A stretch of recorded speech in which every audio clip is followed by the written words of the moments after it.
You're listening to RIA Radio, the nationally trusted name in real estate investing. We dig deep to discover investors' why in real estate. If you want to skip all the BS and get in investors' heads, you're in the right spot.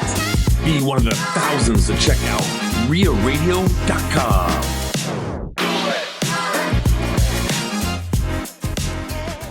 Welcome to RIA Radio. This is the Real Estate Rundown with Owen Dashner and Wyatt Simon. And Ted Kosh. Oh, yes, we got it. We nailed it. Only 2 takes on that. Wyatt, welcome to the big show, man. I'm pumped to do a little... Well, I think the other one was the big show. Well, that's true. Yeah. This is the after party. So today we've got Wyatt Simon and his RIA Mastery Series, specifically on mid-sized multifamily that he spoke at a couple of weeks ago. And we're going to give you a little bit of a kind of a little recap of that and talk to Wyatt about what's going on in his world other than just the presentation he did. And we're going to get in some stuff. It's going to be fun, man. So welcome back to the studio again. It's good to see you. You've been here a couple times. Well, I don't think I've been at the new studio. So Oh, is that I'm right? honored. Yeah. Okay, It's sweet. been like 2 years. Yeah, this is our second gen podcast studio. So we're saving up all of our pennies here to get to be Joe Rogan style eventually. But One day. hey, I have a question for both of you two. When's the last time you had a near-death experience? Well, I can't think of a recent time. Well, I guess my motorcycle crash. Yeah. How long ago was that? That was probably 3 years ago. Okay. And I was driving on 120th and Pacific, not far from my house, and came up a hill going too fast. And there was a truck with no taillights turning left, stopped on a 2-lane, right? And I was in the left lane. And long story short, it was go into him or go down. And So you just dumped it? I dumped it. Thankfully, I was okay. Just a gash on my shin and a totaled bike. But Did you have leather chaps on? no, I didn't. My jeans were ripped though. Were they? You can still Yeah, a little picture road the image. rash. Yeah. Okay. Yeah. All right. But it was all okay. And I actually ended up selling the motorcycle once my baby boy was born this year. So Nice. Okay. Was that a Shelby ultimatum? no, it was let's be more responsible, madam. Okay. Yeah. Okay. So you self-regulate. I like it. All right. Yeah. Teddy, what's yours? Probably in the car with you this week. Okay, that's fair. That's fair. Realistically, it was the 4th of July, like probably 3 years ago. We were heading out to a buddy's house. We were going out to this town called Bennington. And on Dodge Street, there was construction, which is our main highway for people not from this area. And left lane's closed. Everybody's in a single right lane. And then we're approaching an intersection, which was like 204th Street. And there's a ramp where people can merge on from the right. Well, I'm allowing this car to merge in on the right, as you would. It's not like somebody trying to sneak in on the left side, you know, being a prick. And this white trash dude starts running up on me with his pickup truck. I'm like, what is going on? And starts acting like he's going to ram the back of my truck. And I got the whole family in the car. Well, needless to say that I was like, I put my hands up in the air and I'm like, what is up with this? And then I see this guy just freaking out. And I put my head on, I'm like, dude, what is up? And then he puts a gun sideways, gets right up on me. He's going to tell me he's going to kill me. And he had a lot of choice words. I had a lot of more. I probably said some stuff I probably shouldn't have. That wasn't smart. And so I had a little chase down and a situation that was kind of interesting. So what happened? Did Jessica get out and kick his ass? Jessica was very unhappy with me on how I was reacting. Oh, she was. Oh, man. Do you want to hear mine? Yes. It was this morning. Oh, gosh. Yeah, I haven't told you this yet. So, all right, for those of you, and I'm not saying all wives are like this, but sometimes wives will want you to do something and you're like, yeah, I'll get to it. And then, they remind you later and they get tired of reminding you. So then they'll find somebody that can do the thing that they're asking you to do. And they'll be like, I'm going to call so-and-so to do whatever. And then that's usually the motivator for the husband to get off their ass, right? So this is embarrassing. The book I referred to, The Art of Superior Man, talks about this. Okay, all right. I honestly haven't gotten to that chapter yet, but so at my house, right, and we have a decent house, and the back deck, whoever put the gutters on my house is the worst gutter installer I've ever met in my life, because they are all like, there's something wrong with them. They're not angled or they're not tilted enough. Like water always sits and all that stuff. Long story short, I am that guy who you see, like in this case, there's like weeds growing out of your gut. Have you ever see that? Like you're looking at a crappy houses or whatever. You see sometimes weeds or trees. I have a gutter guy at one of my properties right now taking the trees out of the gutters. Yeah, so my driver is tagging your house, and I'm sending you postcards. So I didn't know this was happening, and then somebody actually pointed it out that was over at our house. They're like, "You might want to clean your gutter out." And I'm like, "Oh my god, this is so embarrassing."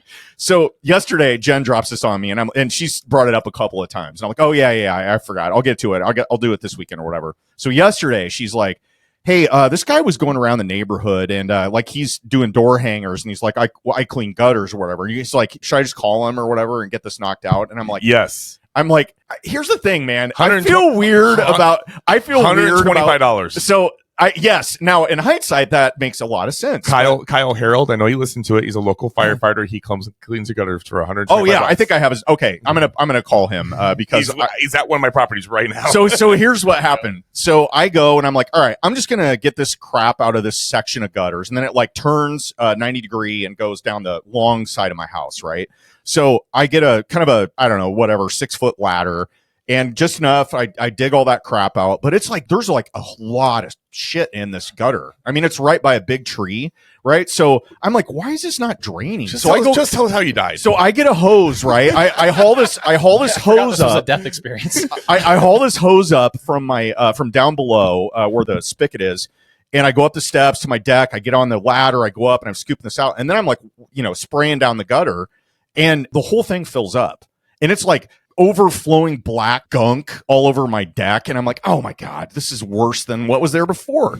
So I'm like, all right, I got to get up on the roof and see what's going on with this. Cause I can't reach I have a 2-story, it's like a ranch, but it's on a hill, I guess is the point. It's 2 stories. When people your age should not be getting up on the roof. Shut up, Ted. It's a lake house, right? Yeah. And so anyway, nice I get up on the roof. And by the way, I have to get an 8-foot ladder now. So I have 2 ladders on my deck.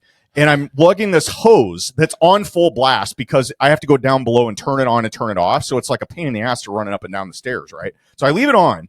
I get up on the roof, right? And I don't realize how steep it is. It's freaking steep, man. I don't know what the pitch is on this thing. I'm not a roofer, but I got up there and I'm like, all right, well, no big deal. So I'm like inching my way down toward the gutter and like it's kind of wet, the roof is. And I start sliding and I'm like, oh my God, I don't know what to do. You know what I mean? I can't stop. So my knees are all, scraped up. I mean, so you're basically on 10 grit sandpaper at this point. So I'm sliding down this and I'm like, oh shit. How am I going to land? How am I going to land? I'm like, oh my God, I'm trying to angle my body. And I'm like, I don't know what to do. So I jam my foot in the gutter. And I'm like, please hold, and anyway, so I'm like, if it can hold the water. And I'm sweating even talking about it. I was so freaking stressed out there. And I have 2 neighbors across the canal from me, and they're just watching me. They're like out there. This is like 10 minutes. I'm inching my way. I'm trying to get maneuvered, so I can't even reach the stupid thing. I finally make it all the way back to the ladder, slowly. This was agonizing. I get the hose, and I lug the hose, and it keeps getting caught. It's just this whole production. I finally get up on the roof, and it's not draining. And the whole thing is at the very end of the gutter where I can't reach it. It's where it's clogged. It's right by the downspout, right? So I'm trying to angle this hose so the water comes down hard, right in the spot where it needs to. And it took forever. I got it. And I'm not dead. Oh my God. I am not doing that again. Kyle Harold, please text me. So just so you know, they sell this tool and it's like a big wand and it's like an umbrella curve piece at the end. Yeah. And it's like a leaf blower. And it's got a high pressure ending, and then you have a valve on off, and it stretches out, and you can go up in your gutter, and you just spray it as you go out from the ground. So okay, yes, I know this, and I hired a guy to do these gutters 2 years ago, and he did that, and all the crap that was in the gutters went all down the side of my house and on the deck and everything, and Jen was pissed about it. Yeah, so I'm like, I got it. I'll do this. So, oh man, yeah. So that's why you need systems. DIY, not me on that. Wow. But your wife was happy. I don't know. She was happy to laugh at me after she figured out that I wasn't dead.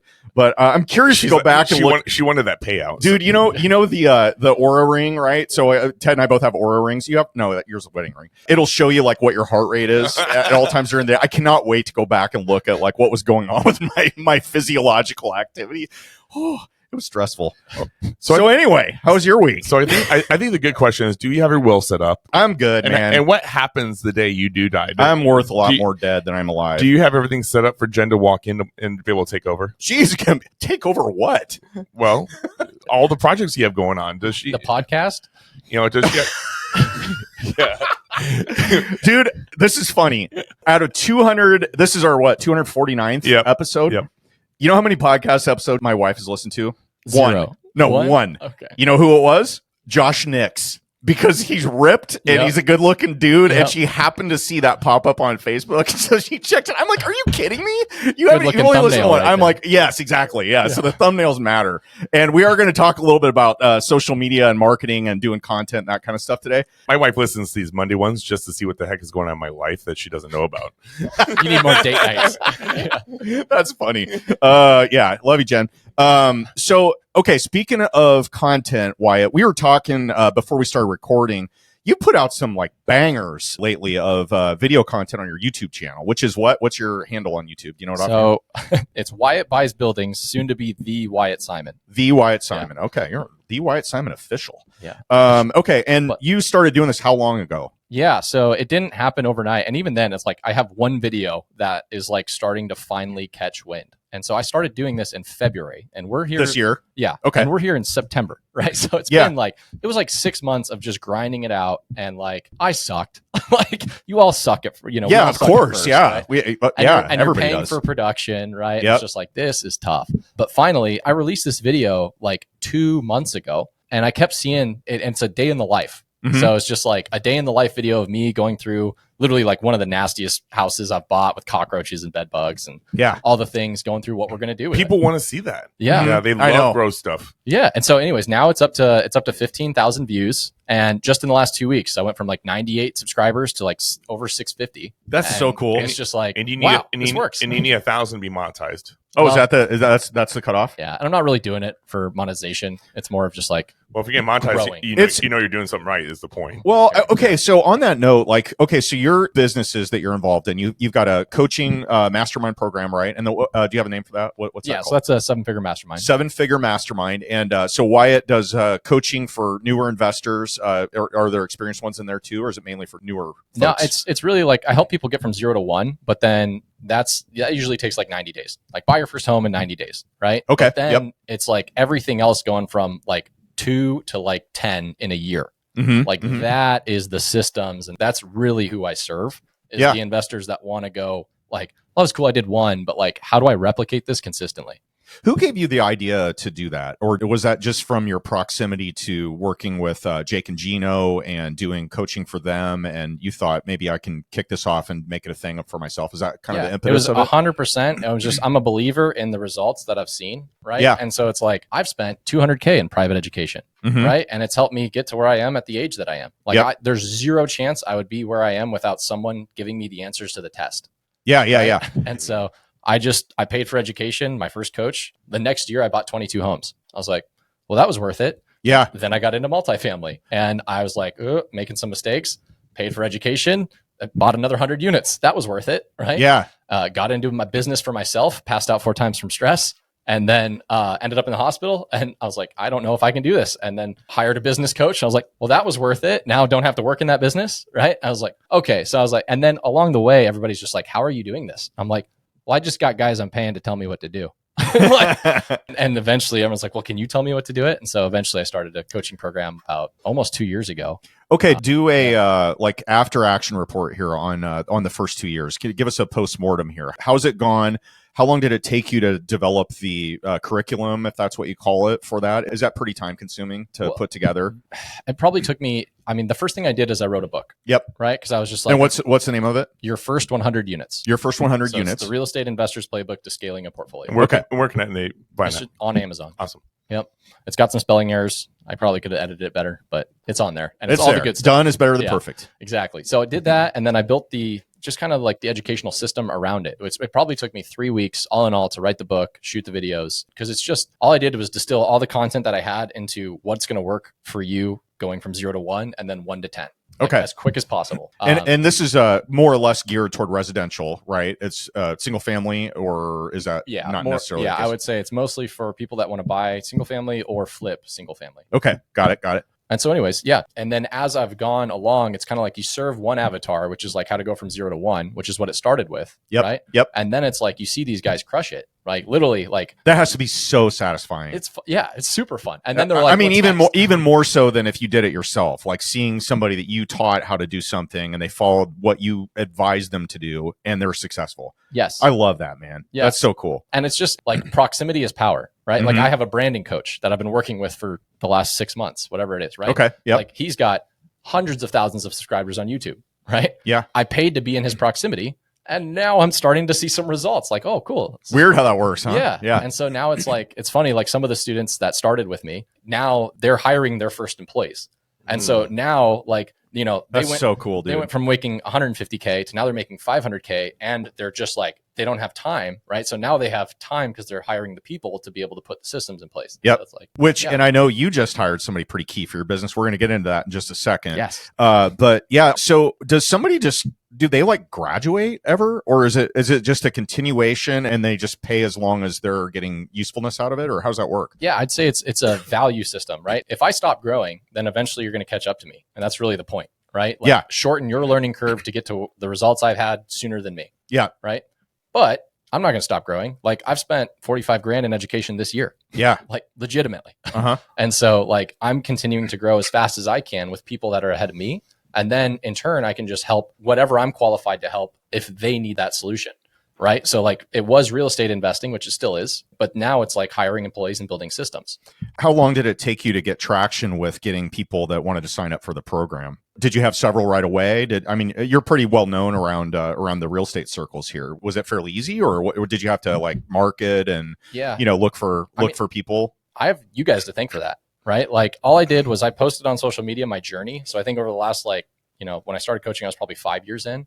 And people had seen that. And so when you post on social media, it builds trust. I've had probably 12 to 20 people ask that, if your group is credible, if you're actually doing stuff, because, a few of them didn't know a ton about you besides what they saw on social media. And I'm like, well, I've never heard any negative thing. And that's the most important thing, first off. And I know he's already crushing it and killing it and doing his stuff. And he lives by what he says. Well, especially after 2 years, I mean, odds are somebody, it doesn't matter how good of a job you're doing, somebody is going to be dissatisfied or not completely satisfied with it. But I will tell you, and this is no fluff, we didn't plan any of this conversation, but I have never heard one person say one bad thing about, or even one like indifferent thing about your program. So you must be doing a great job, because and 2 years, the part about doing it too. Yeah, and reputation's online. Yeah, and we would probably hear that. I mean, just with we would people we talk to, yeah. But well, so you're doing great, man. I appreciate that. Yeah, I have you guys to thank for that, right? Like, so the first ever time I was like, you know what, I should do coaching. It was a RIA,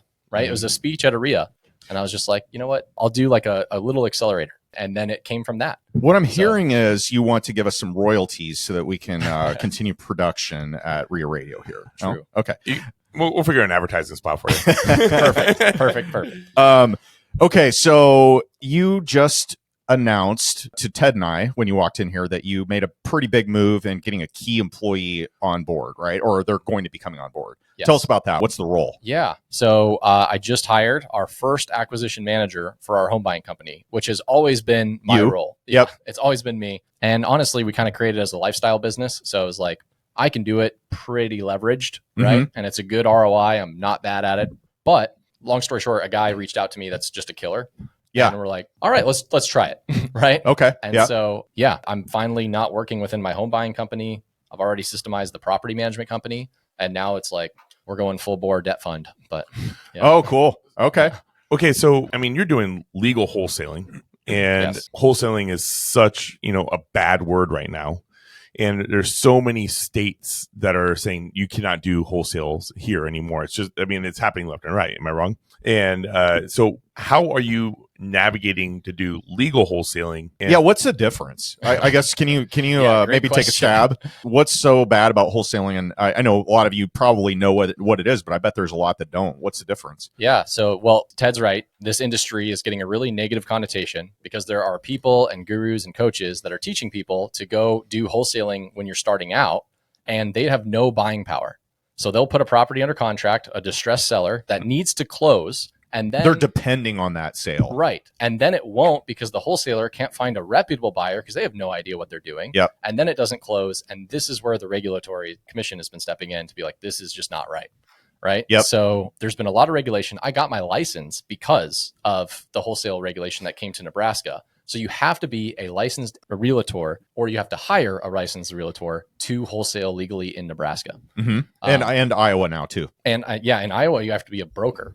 Oh, is that right? Yes. I didn't know Oh, that. I didn't know that either. Yes. Okay, so I now talked to the commission, by the way, and over there. okay, so now you have your real estate license. Then what is the difference between a wholesaler and being a realtor? Because now you're just a realtor getting a transaction. So how are you technically wholesaling? Right. So a wholesale transaction, there's a buyer that you are then assigning that contract to. Mm. And so in our case, I have a home buying company. I'm the buyer. But then if we do assign it, and sometimes we'll flip it, by the way, and sometimes we'll just keep it, right? But in some cases, we will wholesale it. And so if we do wholesale it, we are finding a buyer, and then we are assigning our interest to that buyer. Well, in order to find that buyer, we have to market it. And that's marketing equitable interest in a contract. That is the term, the legal jargon, which is what is illegal to do if you don't hire an agent to do that process. Mm-hmm. And this is where like a lot of shadier wholesalers or people that don't want to be part of the regulation, like this is where they'll get a property under contract. It still happens all the time. And then they'll find a buyer and assign it to them kind of under the table. Right. And, Yep. and realtor and title companies are still taking the business. They're still doing it. But if something blew up in that transaction, the wholesaler would be at fault for doing this illegally. Right. They need to hire an agent to do that.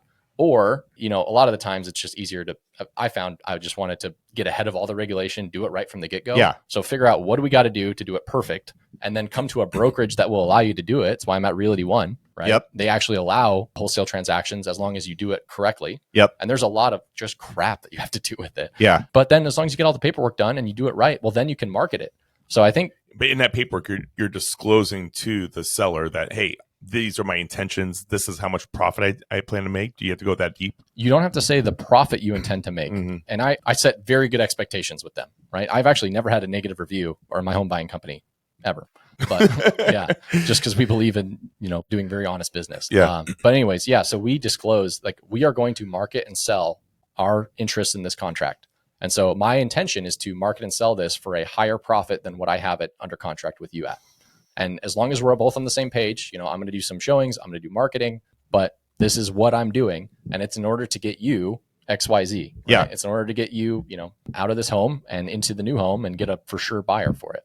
I had this weird conversation one time with a guy, and my home buying business, we aren't doing much of it now, but for several years, we had a similar model, except we never wholesaled. We always just wholetailed or flipped. And I had this weird conversation with a seller. It was a really old dude. Well, not really. I gotta be careful. I'm 50 now. So a slightly older gentleman in Bellevue. We bought this house, man. And he was I think he was close to 80. And he had a real estate license 30 years prior. So he's one of those guys that thought he knew everything. He's talking to me about everything he knows about contracts, and he's trying to beat me up and trying to get me to come up in price. And I'm like, hey, dude, I get it. You should probably list this. I can't pay you what you're wanting me to pay you for this because I have to have room to do something with it. And anyway, we get it under contract. And then he said, I'm trying to remember exactly how he put it, but basically he said he was going to be pissed off if he found out after the fact that I sold it and made a bunch more money than what I'm buying it for. And I said, so let me get this straight. I just want to make sure we're on the same page here. The only way that you're going to be happy with this sale is if you see that I fail after I buy it from you. Is that what you're saying? I mean, you don't want me to make any money on this. You want to win. Is that what we're dealing with here? And he got really quiet. He's like, well, I just want to make sure that I'm getting, the money that's worth whatever. And I'm like, yeah, no, I get it. But I'm taking the risk here. You and I agreed on a price. So if you don't like this price, don't sell me the property. But if we agree this prices, then you really shouldn't have any care what I do with it after. Right. And I get it. I mean, it'd be a little irritating to see that, a property sold, then like sold fairly quickly for quite a bit more. But, we didn't make that much more. But I was just like, look, this wasn't the one you made like $200,000 on. No, not that one. That was pretty sweet. But I always have that conversation. I'll be like, just so we're on the same page here, I'm planning on making money on this. And I just want to make sure that we're on the same page. And you're good with that. I'm good with that. I'm paying you this price and you're fine with it. You don't care what I do afterwards. Is that fair?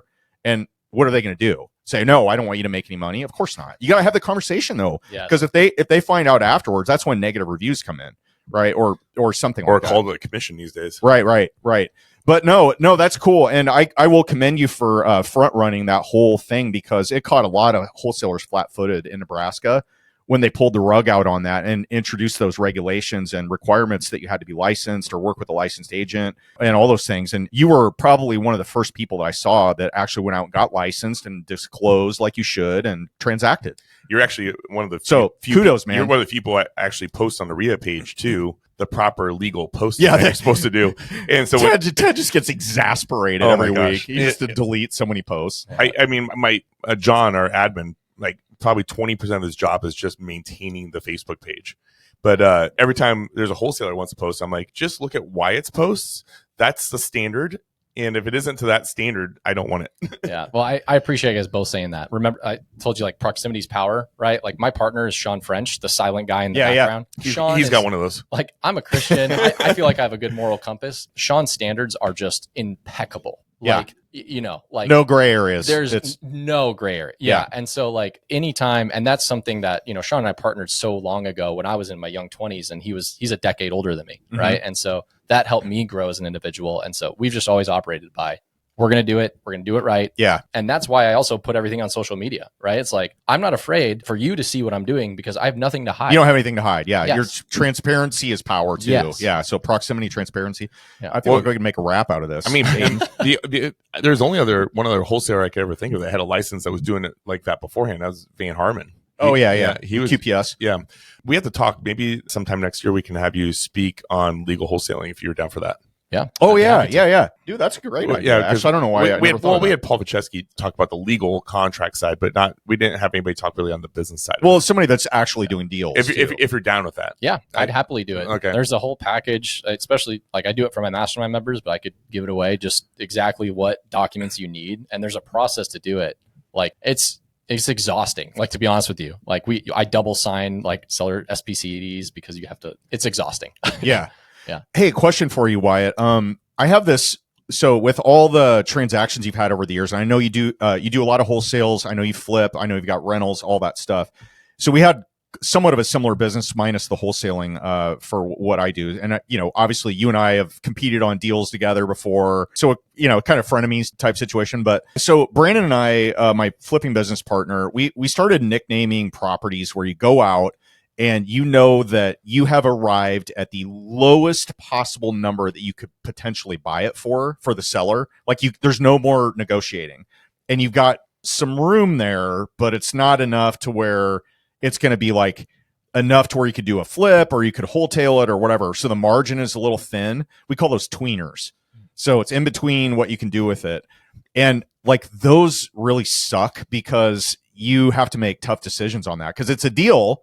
It's definitely below market. There's definitely some margin, but it's not enough to where you can do a full-blown flip or have multiple exit strategies. What do you do in cases like that? Do you have a rule of thumb, or is it just a case by case? Yeah, that's a good question. Like you negotiated, you met with the seller, it's off market, it's a deal, but it's not enough to where you can make a good rip on it or, have options. I think it really depends on the exit strategy of what we want, right? Yep. So it depends on what the seller wants for their timeline and whatnot. Sometimes we'll kick it out to our list because maybe it doesn't work for our numbers, but it will work for someone. Okay. Right. And so you just like put a little markup on there so you can make some money for the transaction. A hands-on construction type person. Right. Yeah. And we might not make a lot, right? Like we'll kick it out at sometimes we'll kick it out at exactly what we have in our contract at just to see if we can get it moved and see if we can make something. And even if we can't, we'll still at least if we can work the numbers, we'll do it. Okay. Right? So that's what we do for the tweeners, but you never know once you kick it out, who's buying for what. Yeah. There could be people that are just, they're buying it for, we had one time, it was there was probably not much margin in there, but someone was buying it for their son. And so it basically a retail buyer came in and we made a good spread. And it was like, wow, okay. Yeah. No, I was just curious on that. So we just bought one, and I'm kind of like, ugh. It's like, do I do the rehab? Do I not do the rehab? Do we try and sell it as is? And like, it's not a great time of year. And, it's back to school. It's that weird time between, September and Thanksgiving, and nobody really buys homes. Right, Ted? Yeah, totally. Yeah. So I'm trying to figure out what to do with it, but I think we may try wholesaling it or whatever, but I just don't want to do the rehab, because I know it's like catching a falling knife when you go into the wintertime here and the market's soft. It's softened a lot. So I don't want to be wrong on this and have it be a black eye on me. So one of the options on that is you could do a lease option contract. Okay. Where you just get into it, you put 20% in, and then you do very minimal rent ready rehab. Yep. Right. And then you sell it to a buyer that's doing rent to own. And they recoup the cash that you have in, and then you arbitrage the interest rate. Let's say you have an interest rate at 7. What if it's at 18? Well, then you put it on permanent debt. Not a lot of room there. Put it on permanent debt, and then arbitrage the interest rate. Yeah. How's it going with hard money, man? Like you and I talked. You started doing this a couple of years ago ish. Yeah, it's been January last year. Tell us about that journey. I don't think you've ever aired any content about this, or at least that we've been around. Well, funny enough, we were wholesaling a house is how this all started. I was wholesaling a house to a buyer that is very reputable and had bought a lot of projects from us. He's got $1 million line of credit himself, right? Okay. And he wanted to buy. He's like, Wyatt, I'll buy it. I'll pay your price. I'm like, okay. But he's like, I don't have the money. And I'm like, don't you have $1 million, right? Line of credit. And he's like, yeah, but I've got 10 projects going on. I'm like, all right, so what if I financed it for you? He's like, well, what would you do it at? I told him a number. He's like, done. I'm like, really? Like, it's that easy. And so it's not that easy. You have to get paperwork set up. You got to get systems. Like, you fall into a business you think's easy, and it never is. Like, you have to build the back end. But anyway, so since doing that, I think we've done 39 loans since inception. And I love the business model, and I love helping people. I think everybody out there, like, you should use bank financing if you can. Right. But like, I would all day long rather buy 100% of a deal than give away 50% equity to someone that's just going to bring money. Yeah. Amen, man. I've had this. I've never understood that. Like, I've had so many conversations with people locally here that'll be like, oh yeah, we partnered on it. And the person with the money didn't do anything. They just gave the money, and then they gave up 50% of their profit. I'm like, why don't you just do hard money? And they're like, well, the interest rates are so high. And I'm like, you just gave up half of your profit. It's not going to cost you half your profit to get a hard money loan. It's just a line item. Yeah. Like, anyway, my first 3 deals when I was starting out was, I had a parent's line of credit, but I also gave them half of the equity. Oh, nice. And I paid their interest. And it was like, I gave them a lot. It was good. Yeah. But that's cool, man. Lessons. Yeah. So what are you excited about right now? You got your hard money business. You got your mastermind. You're cranking out content like a mofo. You got your wholesaling and flipping business. What's next? Running for office? No, I am not getting into politics. I'll steer clear of that field for a long time. But no, I'm happy. I've got, a new baby, right? Yeah. So he's 6 Congratulations months old again. Now. Thank you so much. So cute. So new father. Yeah. What's his name? Wesley. And he's been to a couple of RIAs already. I know. He's plugging them in to the system, man. More than some of our members. EOS. We're going to start a podcast, Real Estate with Wesley. Oh, that's funny, dude. Okay, so excitement wise, you got all this stuff going on in your life. You got multiple businesses. What I counted 4 of them, and you probably have more stuff going on. But what are you jazzed about right now? Well, again, moving from being an operator to an owner in the home buying company. Yep. And then I also am partnering with one of my mastermind members in Chicago. So we're launching a home buying company in Chicago. Replicating exactly what we're doing. Same systems, like new Wyatt in Chicago, who's a killer. And then following that up with, we're doing a debt fund that's starting in Chicago and here. And then we're going to take it nationwide as I grow the coaching platform. Holy cow. So that's really the big vision of what is the debt fund going to do? Is that for hard money? Yeah, just hard money, fix and flip loans for investors that I come into contact with that I know, like, and trust. Yeah. Right. And then the mastermind's a great way to do that because I'm teaching them how to do it. I'm reviewing their deals with them, and then I can remove that capital constraint so that they can do the deal. So the loans are only for the people in your group. You're not going outside of that. It will be for anybody, but like the money goes to the people in the group and their network, right? Yep. Okay, so you're going to do a 506c syndication, raising money for your debt fund. So you're paying out interest-only payments to investors, And then you also combine that with some bank financing, your own money. That's kind of how it works. Pretty much. Yeah. And I will say we're early in the debt fund structuring process. That is the way we're heading it. It looks like we're going to do a debt fund for that vehicle. From what I've seen so far. Cool. So, yeah. How'd you come across the dude from Chicago? He joined the mastermind. He heard me on a podcast. You're kidding. Just organically? Organically came through the I mean, he really registered with my story, which was like, this sucks. I'm grinding it out. And then I got a coach. And then it's like, this doesn't suck. So he quit his job. He was a CPA, believe it or not, and hated it. He hated working in an accounting firm, sitting at a desk, wasting his life. Right. Not that all CPAs are wasting their life, but he hated it. And so he just wanted to be out in business doing the things. Mm-hmm. And so he quit his job. And then he heard me on the podcast. He's like, all right, let me replicate the systems. And since then, he's bought 7 deals without me funding it. And he had a bad partner. So he's getting out of a bad partnership. And I'm just going to come in, be the money, and then even replicate even more of our systems. And just like, our goal is to do $1 million next year just in Chicago. Cool, man. Yeah. Wow. Yeah, Chicago's got to be a little different animal. I know a couple of guys that operate there. They're like Home Investors franchisees. Yeah. And they do well. Chicago's just so big, man. It's like, what, 16 million people? Is that right? It's huge. Yeah. We're just staying on the I was going to say, you got to just like pick a quadrant. Northwest quadrant. Yeah. Is where we're headed. Huh. Yeah. Cool, man. Which is where he grew up. Yeah. The guy that owns the RIAs in Chicago, literally every little quadrant, he has a whole RIA branch. And then he does night infomercials. And I was told that each one of those branches are making $1 million+ and he's getting 200+ people in those for like their guru trainings. And just crazy money flowing through. Cool. How many people you have in your mastermind now, Wyatt? 28. 28. Current. Are you still taking more? Is there? We'll do 3 a month. Okay. Right. So we'll onboard 3 a month, and that way we can just keep it so it's super, like, you still get a lot of good, like, you get the hand holding you need. Yeah. Right? And are you spending time with him, or have you gotten to the point where you need another coach to be another Wyatt? Yeah, good question. So when they start, we do a 90-day blueprint. So it's a one-on-one meeting where, fill out your personal financial statement, fill out your vision board so I can know exactly what you want and where you're at. Oh, that's good. And then we build out the next 90 days together. And then you're a part of the group coaching. Okay. Right? So every single week, I just got done with it. That's why I was late. Now, do you record your stuff? And so you give them the content, like a webinar type style for stuff they missed? Is that how you do it? Yeah. If they miss it, they can always see it. Okay. If they've got questions, we've got a community so they can post it in the forums. Yeah. They can also search all the other previous questions. Right. Cool. And then I also do mentorship. So it's kind of if people want an even faster track, then I do one-on-one, like we'll meet one-on-one coaching, but most of it's group coaching. Okay. In his program on top of the live, he's school format. And you got probably like 500 videos pre-done in there, and they're all in class formats. Oh yeah, you're a part of it. Yeah, I've gone through probably about 100 videos, and then you go through the videos in the classes, and there's a segment, and then he asks questions, and you got things to work on. Cool. Yeah.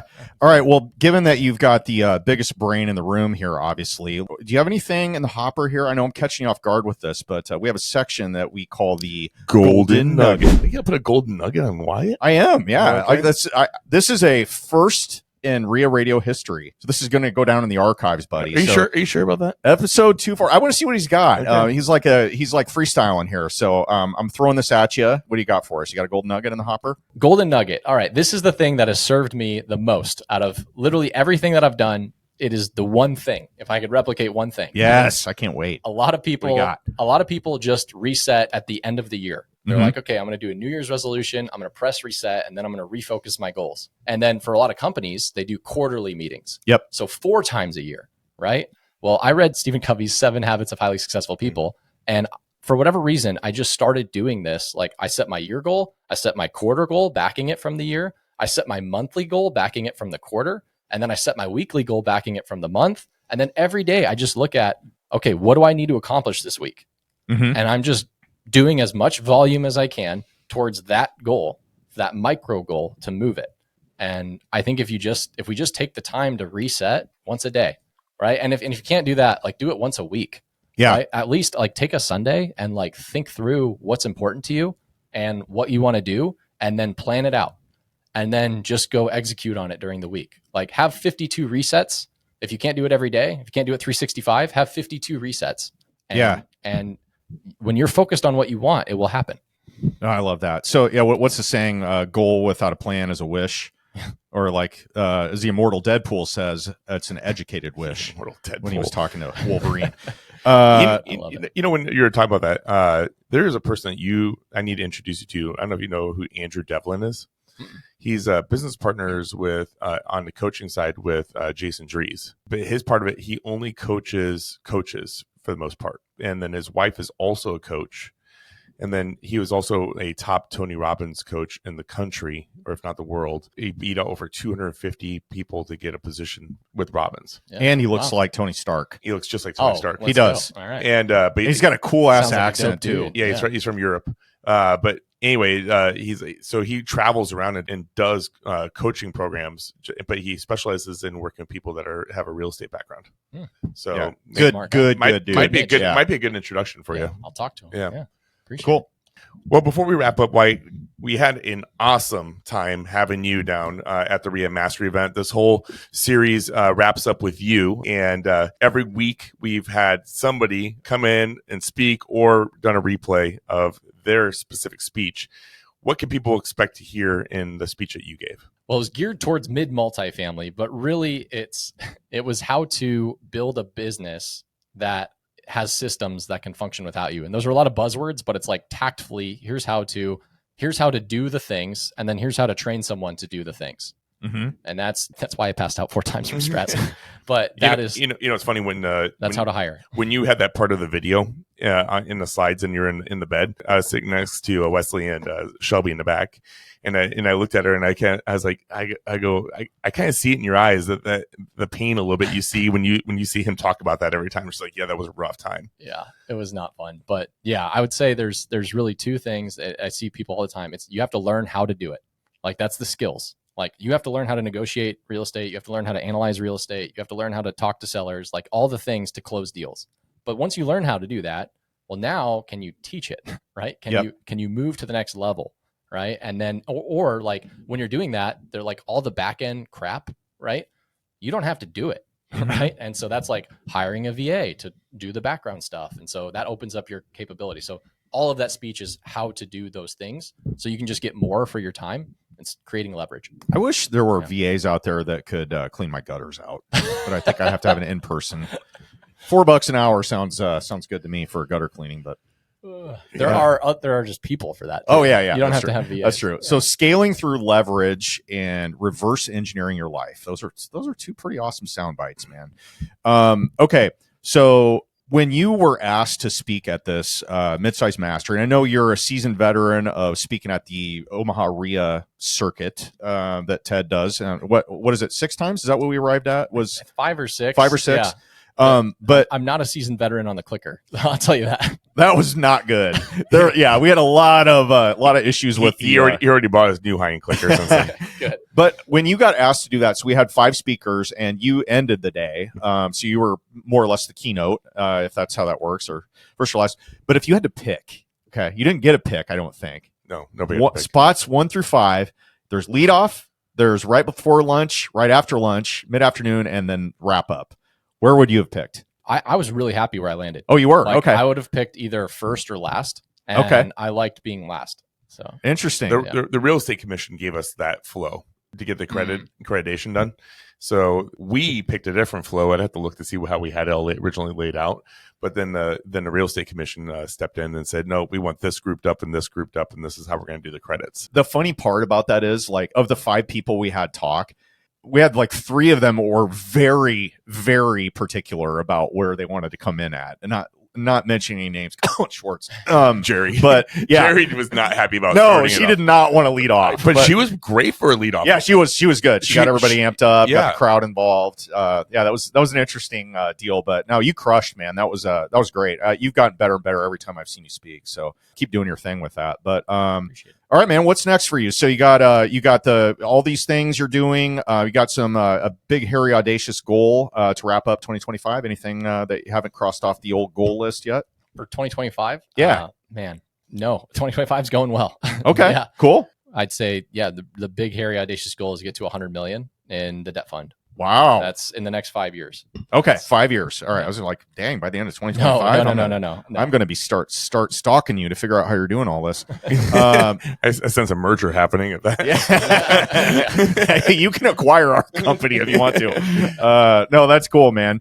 Well, what do you think? Should we get out of here, Teddy? Well, before we wrap up, we have our next RIA Mastery, which is all about, fix and flip, which is going to be January 16th. Tell me, is there any speakers that you would recommend that you think we should have? We got 2 locked up right now.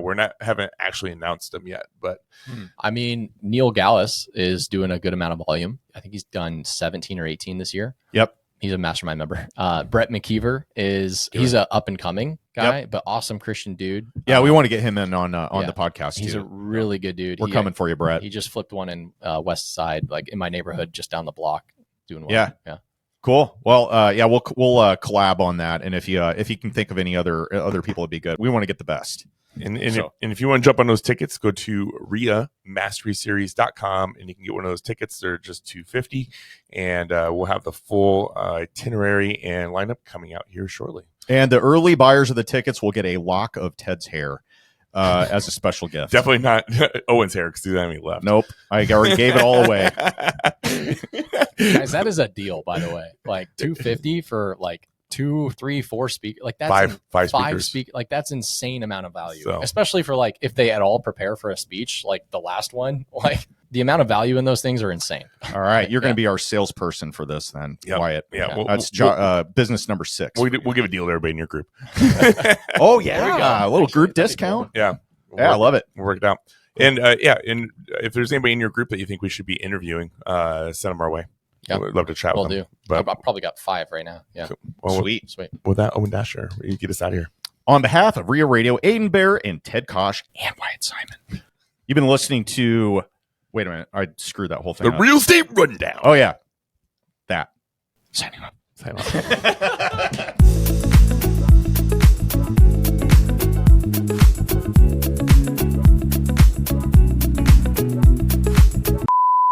Radio edit.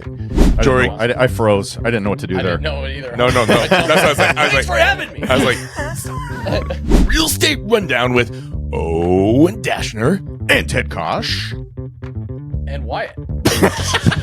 That was I did too. No, that's totally on me. Wait a minute. That's totally on me. Yeah. All right, announce myself. take two. My bad. Did you drink? I don't know what happened there. Oh man, Jory's gonna love that one. Sorry, I was Jory. told specific instructions. Man, we made it through a whole freaking episode last week without an edit, and now we Twist can't even that get one through the around. intro.